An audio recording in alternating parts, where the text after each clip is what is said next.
Desde el Centro de Conferencias Dr. Bienvenido Delgado Villini, en el Hospital General de la Plaza de la Salud, presentamos Vivir en Salud con el Dr. Nepomuceno Mejía.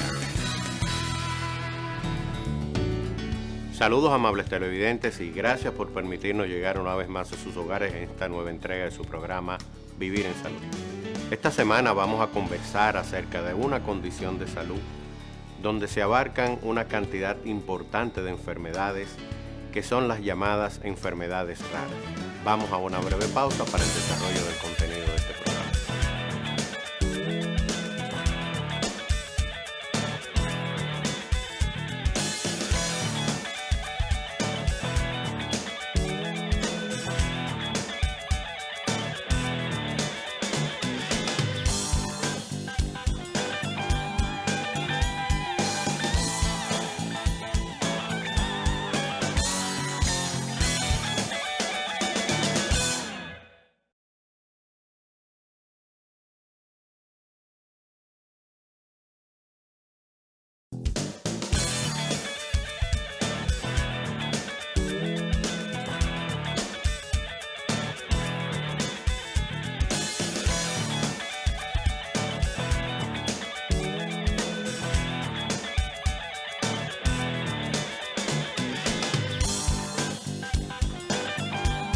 Continuamos, amables televidentes, en el desarrollo de su programa Vivir en Salud. En esta oportunidad vamos a conversar con la doctora María Gómez, quien es médico neurólogo pediátrico, coordinadora de los servicios de neurología pediátrica del Hospital General de la Plaza de la Salud, acerca de una condición importante por su condición especial que tiene, que son las llamadas enfermedades raras. Doctora, gracias por estar con nosotros. Muchas gracias por la invitación, doctor. Y terminando la definición de, o haber mencionado enfermedades raras, inmediatamente procede que definamos lo que es para poner a todo el público en contexto. Bueno, se define como una enfermedad rara aquella que se presenta en 1 por cada 4.000 nacidos vivos y según el acto de medicamentos de enfermedades huérfanas se considera que es 1 en cada 200.000. Eso lo tienen... Perdón. ¿Qué son las enfermedades huérfanas? Y aquellas enfermedades huérfanas representan cerca de 7.000 a 8.000 casos, son escasos. Realmente sus manifestaciones son muy variadas, puedes incluir desde cáncer, hay cáncer que se presentan 1 por cada 1.000.000 y entran dentro de ese cuadro. Hay enfermedades neurológicas, hay enfermedades cardíacas, hay enfermedades renales, hay multisistémicas. Correcto. A nivel mundial, doctor, en cifras, ¿de qué cantidad estamos hablando identificada? Cerca de 7.000 a 8.000 casos de enfermedades raras hay a nivel mundial. O sea que estamos hablando de un número quizás no tan numeroso como otras enfermedades, pero sí tan importante como tal por el impacto que tienen en los pacientes, en la salud, la discapacidad que pueden producir, las alteraciones que producen a nivel, y eso lo vamos a conversar en el desarrollo de nuestra conversación. Pero sí quería puntualizar porque se piensa que enfermedades raras es que aparece un día y no vuelve a aparecer, y ya usted acaba de mencionar que hay suficiente cantidad de millones de pacientes afectados en el mundo. Le puedo decir que en algunas enfermedades solamente hay 5 o 10 a nivel del mundo, pero en total, si tenemos que hacer un listado de la cantidad de enfermedades, ronda entre 7.000 a 8.000. Ahora bien, de cada una de esas enfermedades, de esas 7.000, 8.000, lo que hay poca cantidad de pacientes. Entonces, por eso se llaman raras. Correcto. Y sobre todo porque son enfermedades que no tienen tratamientos específicos, que sí tienen una carga emocional y médica bastante importante para todos los pacientes. La gran mayoría tienen compromiso multisistémico, o sea que tienen varios especialistas que forman parte de un equipo en lo que es el proceso de evaluación, de diagnóstico, de seguimiento, y un equipo terapéutico que a veces se deja como al lado, o a veces no quieren darle la importancia que refieren, pero realmente ellos son la cabecera del seguimiento a largo plazo luego del médico de los pacientes, porque es para cambiarle la calidad de vida de ellos. Correcto, precisamente por como usted bien mencionó, 7.000, 8.000 y aparece de una condición de esta 5 o 10 casos en el mundo. ¿Cómo se llega a identificar estas condiciones? ¿Cómo se llega a poder decir este paciente está padeciendo tal o cual enfermedad de esta? se hace fácil, no es tan frecuente, pasa desapercibido. Yo tengo un lema que digo Sí. que para diagnosticarlo hay que pensarlo. Así es. Entonces, lo primero que uno piensa es un ejemplo. Yo que hago sobre todo la parte neurológica, un paciente que comienza con una encefalopatía epiléptica temprana, con una epilepsia refractaria, que tiene un retraso del desarrollo, que en la evaluación tiene un compromiso cardíaco, Sí. o que tiene una arritmia, o que cognitivamente es un niño normal, se sienta pero no camina. Entonces ahí uno va direccionando más o menos y orientándose a que hay que investigar algo más. Aquellos chicos que fueron normal hasta cierta edad y empiezan a perder pautas. Aquellos niños que fueron normal hasta los 4, 5, 6 meses y ya no progresan, sino que se detienen en ese mismo momento el desarrollo y empiezan a aparecer otros síntomas que no van asociados. Esto no solamente afecta a los niños, cabe destacar. Sí. Hay enfermedades que inician en los adultos, entre los 30 y los 40 años, entonces hay que estar bien atento de ese paciente. O sea, a veces el correr hace que no se detengan a analizar muchas de las cualidades que le puede pasar a un paciente. Pero, como bien usted dijo, eso perfectamente son síntomas posiblemente comunes de enfermedades raras, pero también síntomas raros de enfermedades comunes. Y en ese devenir de observar, pensar, no tener claro qué puede tener el paciente, transcurre un periodo de tiempo. El paciente acude a muchos especialistas diferentes y no se llega a un diagnóstico Realmente preciso. en los últimos años el diagnóstico se ha cortado, pero Sí. puede variar desde un año hasta llegar a 10 a 15 años. Un ejemplo, cuando se empezaron a confirmar los pacientes que tienen Duchenne y atrofia muscular espinal, Sí. los primeros pacientes que yo vi ya habían perdido la marcha, o sea que pasaron 10 años aproximadamente en tener la confirmación genética de los pacientes. Ahora, como ya hay más posibilidades, aunque se mandan al exterior las muestras genéticas, pero sí inmediatamente uno va al paciente, tenemos una genetista en el país, uno refiere directamente a ese paciente a genética y uno hace lo que se llama una evaluación conjunto, que a veces el Correcto. paciente no lo ve y yo siempre digo que detrás de un gran diagnóstico hay un equipo que respalda. Así es. Entonces, siempre que uno envía un paciente a genética, ya uno lo manda con una serie de cualidades que hacen pensar. Ya sea porque tiene la piel diferente, ya sea porque la respuesta ante un antiepiléptico no es la adecuada, ya sea porque estaba normal y empezó a retroceder, ya sea porque lo que tenía no tiene una explicación de una infección, de algunas características de las normales. Siempre hay que recordar que nosotros tenemos que diagnosticar y descartar lo que tiene tratamiento y lo que es más frecuente. Correcto. O sea, eso lo hacemos como de rutina. Pero dentro de las enfermedades raras, nosotros tenemos que pensar cuando vemos al paciente, las imágenes, el laboratorio, y tan pronto nosotros decimos, bueno, puede ser esto, una enfermedad muscular. Yo tengo que buscar qué tan rápido puedo diagnosticarlo para ver en cuáles de ellas le puedo poner tratamiento, porque no todas tienen tratamiento, la gran mayoría no tienen. Muy bien, doctora. ¿Cuáles son las principales causas que producen o que conllevan a la aparición de estas enfermedades y cuáles son las más frecuentes de estas enfermedades raras? Lo que lleva casi siempre es una causa genética. Ok. Hay otras enfermedades, un ejemplo como la enfermedad de Rasmussen, que es una epilepsia que produce una hemiparesia y produce una epilepsia parcial continua, que realmente no tiene causa genética, son casos muy raros, a pesar de que hay mucho descrito y se ha estudiado Sí. bastante, pero no hay una causa genética. La gran mayoría son, si es autosómica dominante, significa que o el chico la tiene de nuevo, o sea que mutó a lo largo del desarrollo, desde cuando se junta el esperma con el óvulo en esa formación, o los padres se la pasan a los hijos. Hay otras que requieren tanto de la mamá como del papá que ellos sean portadores para unirse, como el caso de la falsemia, Sí. pero un ejemplo, la atrofia muscular espinal, que acá nosotros tenemos aproximadamente 15 pacientes. Estos pacientes significan que tanto su mamá como su papá portan el gen y cuando se juntan tienen la posibilidad del embarazo. Y ahí yo hago una hasta cierta aclaración porque a veces dicen, bueno, es recesivo, es un 25%. Pero uno sabe que ese porcentaje de frecuencia va a ir aumentando a medida que tengan más chicos. Si tuvieron 2 hijos Así es. con la misma enfermedad, ya tú sabes que el tercero no tiene que jugar al otro, porque va a ir a la par de la mano. Acá nosotros tenemos muchos chicos con distrofia muscular de Duchenne, que es una de las enfermedades musculares más frecuentes, seguida de atrofia muscular espinal.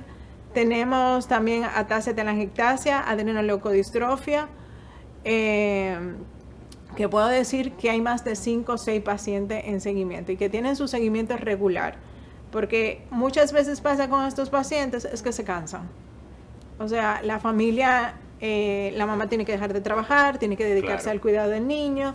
Entonces, a veces como que el seguimiento se hace tedioso y el paciente deja el seguimiento. Pero en seguimiento, creo que entre enfermedades musculares y del compromiso de sustancia blanca que nosotros más tenemos.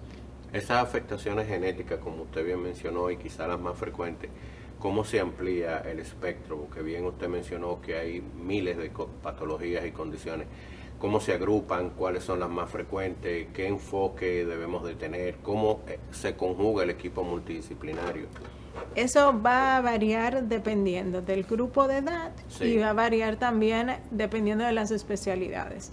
Entonces, todos sí nosotros tratamos de que tengan una evaluación por todos. O sea, a pesar de que no estamos agrupados igual, el cardiólogo que me lo ve casi siempre es el mismo cardiólogo. Lo correcto. El neumólogo que me lo ve, en eso hemos variado un poco, pero casi siempre son los mismos neumólogos.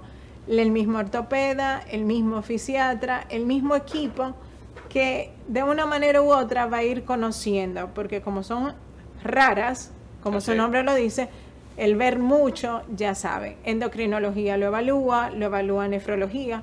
Hay enfermedades que nada más tienen compromiso nefrótico. Entonces, en esa básicamente se encarga la nefróloga. Lo ve obviamente el pediatra, uno descarta que no tenga alguna otra cosa adyacente, pero dependiendo de la patología es el equipo multidisciplinario que se va. Siempre yo digo que el equipo multidisciplinario va centrado en la familia. Muy bien. No es un equipo que es para llamar nombre y decir, no, porque fulano está a cargo del paciente, no. Es en base a la necesidad de la familia que tiene y a veces uno tiene que ubicarlo en base a la ciudad que son.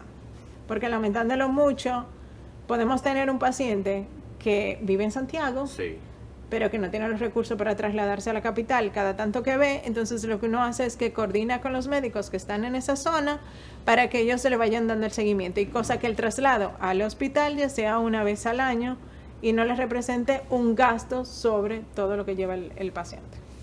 Muy bien. ¿Cómo se hace? Usted bien dijo que se hacen pruebas genéticas, pero ¿cómo se hace el abordaje diagnóstico del paciente? Haciendo uso y acopio de ese equipo multidisciplinario, ¿cómo se maneja todo esto? Dependiendo de la sospecha clínica que se tenga. Correcto. Entonces, en base a eso, uno va pidiendo una serie de laboratorios. Primero tratamos de hacer de que el paciente gaste la menor cantidad de recursos. Muy bien. ¿Por qué? Porque ninguna de estas pruebas tiene cobertura por el seguro. Entonces, los pacientes tienen que buscarlo económicamente ellos. Entonces tratamos de hacer dentro de lo que tiene cobertura del seguro y algunos que otros que no tienen cobertura, y vamos pidiendo desde el laboratorio, electroencefalograma, ecocardiograma, Holter, resonancia magnética del cerebro. Todo depende de las manifestaciones que tengan. Porque un ejemplo, si yo evalúo a un paciente y veo que tiene el colesterol alto y que tiene compromiso renal, la nefróloga se va a encargar, más allá de que uno lo manda con lo más básico, pero hay ciertas pruebas que uno se lo va dejando al especialista para que él descarte. Así no hay que pinchar al paciente 2 veces. Por lo menos nosotros que hacemos la parte de pediatría. Muy bien, doctora. Vamos a hacer una pausa. A ustedes, amables televidentes, hemos estado conversando con la doctora María Gómez, médico neurólogo pediatra, acerca de las enfermedades raras. Vamos a conversar próximamente a la pausa acerca de lo que es el abordaje terapéutico, que como ella bien mencionó, no todas tienen un tratamiento específico y adecuado para manejarse, y vamos a ver cómo se aborda todas estas condiciones. Vamos a una breve pausa y continuamos con el desarrollo del programa.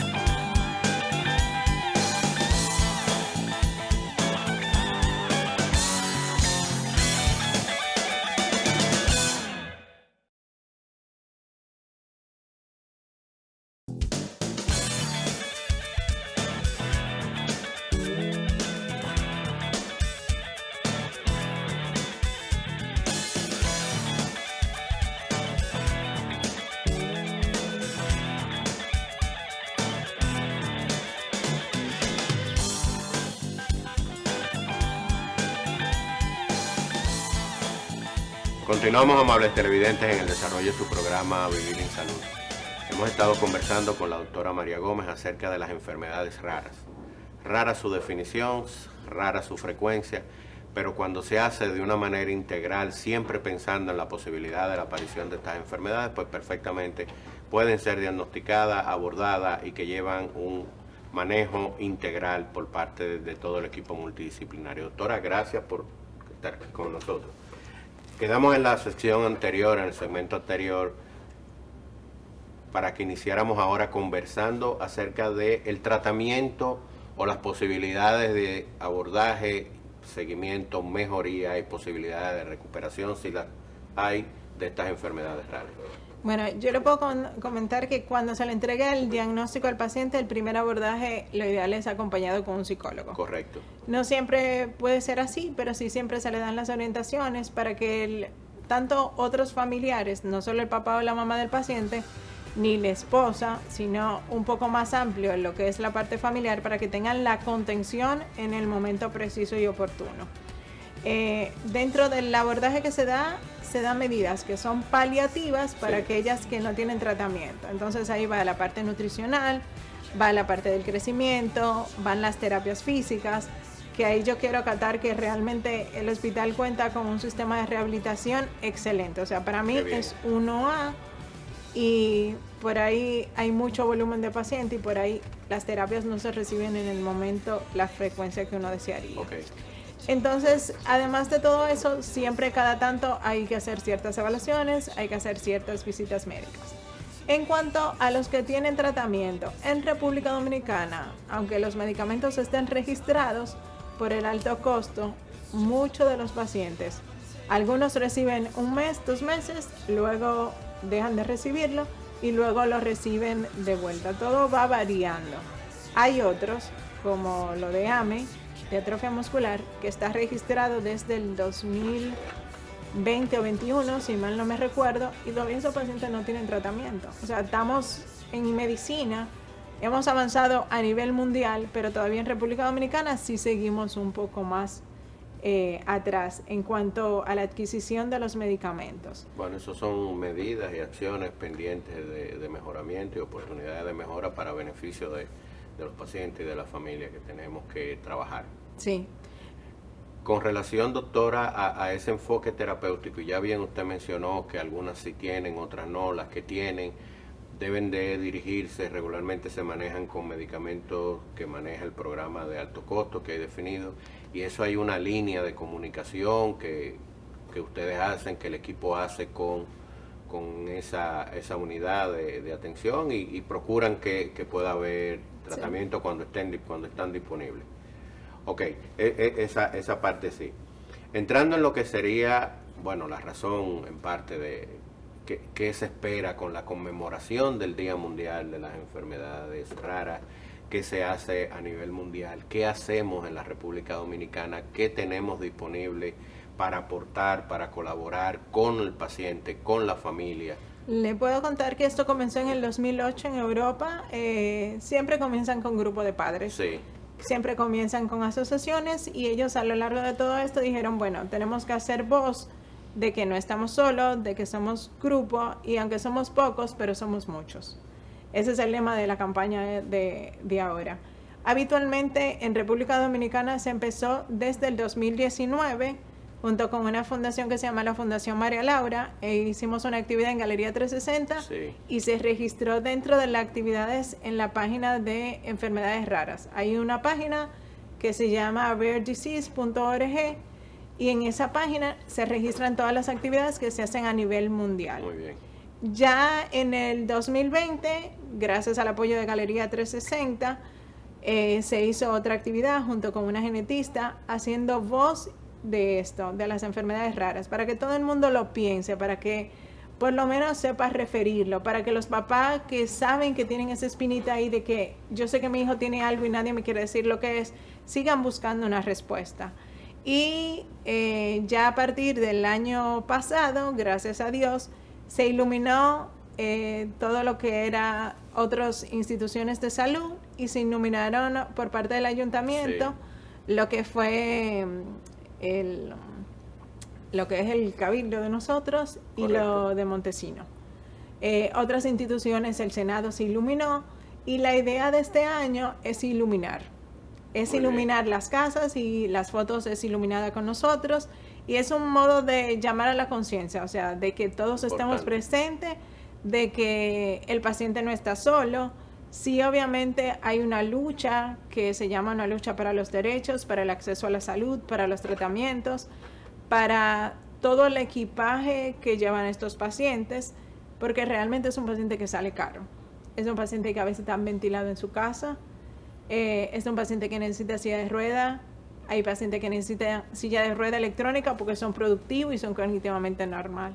Entonces, la campaña es para eso, o sea, hagamos conciencia de que existen, que no solamente sea un día, no solamente es el día que se conmemora una enfermedad en particular, sino de que todo el mundo ponga el ojo y que sepan que hay pacientes que tienen esas condiciones que ahora mismo están siendo apartados porque los sistemas de salud no solo de República Dominicana, sino de muchos países, No lo contempla. no lo contempla como tal. En República Dominicana tenemos una fundación que se Sí. llama ADAPA, que es una asociación que agrupa a los pacientes con enfermedades raras. Parte de esto, además de hacer voz, es ir haciendo un registro de todos los pacientes que tienen con estas enfermedades para ver cuáles son las necesidades que realmente requieren. Muy bien. ADAPA el año pasado hizo una actividad junto con la senadora Farida Raful con el motivo de tratar de plantear y que tengamos una ley de enfermedades raras, que Muy pueda bien. velar por estos pacientes, que pueda velar porque ellos tengan su sustento, porque tengan su medicación, porque tengan acceso a salud, a educación. O sea, que no requieran emigrar, porque muchos de estos pacientes Sí. a la larga terminan emigrando porque acá se le hace muy difícil. Entonces a veces se van los papás, cruzan por México, cruzan por donde sea, se casan con alguien, se casan, o sea, buscan la manera de salir de acá, buscando apoyo, tratando de buscando- buscar la mejoría de sus hijos y el hecho también de que esos medicamentos, al ser de alto costo, no lo van a recibir en Dominicana durante continuo. Siempre es intermitente si lo reciben. Otros no lo reciben. Por ejemplo, lo de AME está registrado. Sí. Está listo para venta, listo para comercialización, pero el paciente no tiene acceso. Entonces, por disponibilidad de recursos para poder porque conseguir. aparentemente Correcto. no hay recursos en el país para eso. ¿Cómo anda el ámbito de la investigación científica, la investigación clínica con estos pacientes? ¿Cómo aporta la investigación al desarrollo de todo esto? Bueno, realmente aporta muchísimo. Ok. Y yo puedo decir que República Dominicana ha aportado bastante porque junto con la Fundación María Laura publicamos hace 2 años un listado de pacientes y ahora se va a hacer una publicación importantísima con relación a una enfermedad mitocondrial, incluso en Zebrafish, donde ellos aportaron sus imágenes, se aportó las características clínicas, porque hay que tomar muy en cuenta algo, que un paciente tenga la misma enfermedad no se va a presentar igual. Entonces, no todos evolucionan Muy bien, igual, correcto. no todos tienen su misma manifestaciones clínicas. Hay muchos pacientes ya que hace unos 10 años atrás han aportado, que tienen recursos para viajar a Estados Unidos y han aportado parte como yo digo, de sí, tanto en parte de imágenes, de estudio de sangre, para irse estudiando y para buscar una cura. A la larga se está trabajando mucho en lo que es terapia génica. Sí. Se está trabajando mucho en entender cómo ocurren y cómo funcionan las alteraciones de ciertos genes que relativamente son nuevos. Muchos de lo que se hacen es que se van estudiando, luego se ponen en ratas o en zebrafish o en otro animal y se va viendo cómo se van estudiando estos. Entonces, nuestros pacientes, de una manera u otra, han aportado a la ciencia, han aportado a fundar ciertas fundaciones que son eco y voces de lo que es República Dominicana, que aunque sean 5, sean 6, hay una mamá muy peculiar que tenemos acá, que su hija es la única con ese síndrome, que ella dice, yo voy donde sea, pero tienen que conocerse que en República Dominicana hay un paciente que tiene Pitt Hopkins. Así es, doctora. Para finalizar, luego de su valioso e importante aporte, mensaje, recomendación a la clase médica y a la población en sentido general sobre la importancia y relevancia que tienen y qué acciones debemos de tener y mantener para que esto pueda avanzar para beneficio y mejoría de los pacientes? Yo creo que primero en la clase médica sigo diciendo lo mismo, o sea, hay que pensarlo, hay que detenerse a ver el paciente. El paciente no es solamente corazón, si va al cardiólogo, o no es solamente gástrico, si va al gastroenterólogo, o solamente cabeza, si va al neurólogo. El paciente es un todo. Cuando un paciente tiene más de 2 síntomas de órganos diferentes, el médico tiene que detenerse, tiene que pensar. Si no quiere decirlo delante del paciente, puede anotar, llevarse todas sus anotaciones y sentarse a estudiar como hacíamos en la época de estudiante. Que ese paciente se lo va a agradecer. ¿Por qué? Porque va a seguir buscando una opinión mientras tenga la necesidad de una respuesta. Y a los pacientes que tienen enfermedades raras, yo creo que tienen que mantener su lucha. Tenemos que seguir luchando por tener nuestra ley, por los derechos que son internacionales, que tienen un derecho a salud, a educación y acceso. Muchísimas gracias, doctora, por su valiosa e importante aportación, y a ustedes, amables televidentes, que han permanecido con nosotros en su programa Vivir en Salud.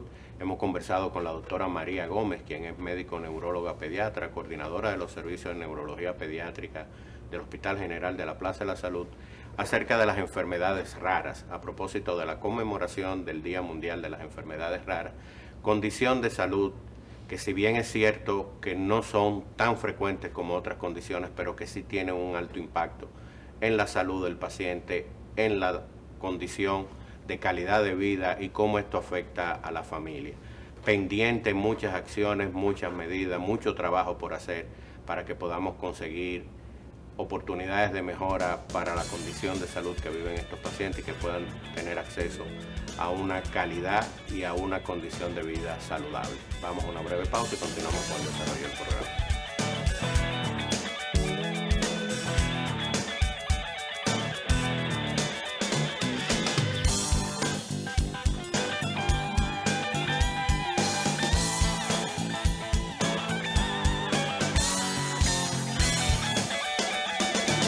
Gracias, amables televidentes, por habernos permitido llegar una vez más a sus hogares en una nueva entrega de su programa Vivir en Salud. Recuerde que puede conectar con nosotros a través de nuestras redes sociales como @Plaza de la Salud. Hasta la próxima.